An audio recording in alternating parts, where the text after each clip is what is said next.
Is jumping on the homemade bread baking trend for everyone? My experience: a loaf of Anadama bread from the challenge I did almost 10 years ago.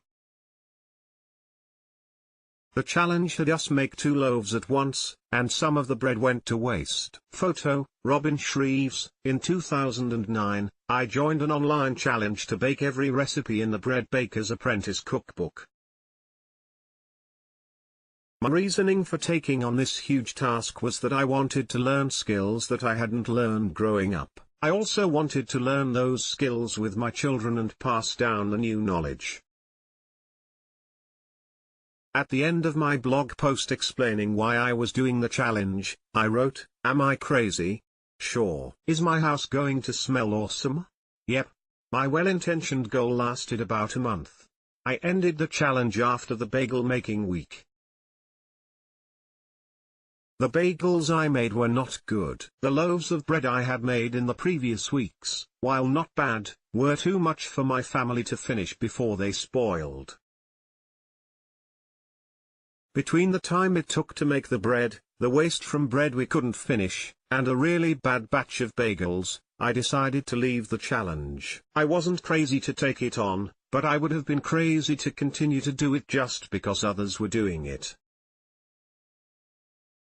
Pick and choose your bandwagons when influencers show picture-perfect examples of trends. It's tempting to think your end result will be picture-perfect, too, but that isn't always the case.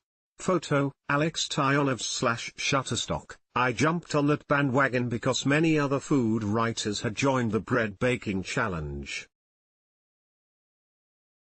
The desire to fit into that group influenced me as much as wanting to learn a new skill. That was 10 years ago, and the word influencer is now part of our lexicon in a different way than it was then.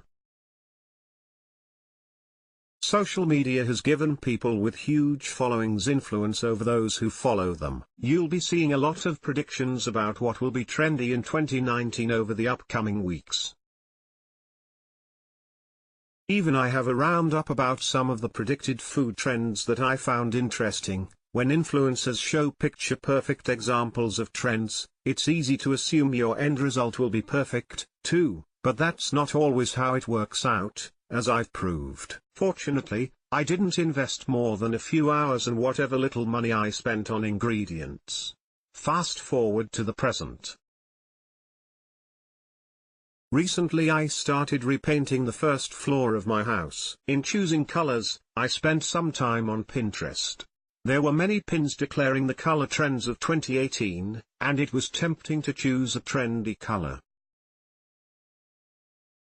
For a few weeks before I painted, I had varying shades of trendy grey paint chips on the walls of each room. But it's not as easy to change the color of a room as it is to stop baking bread.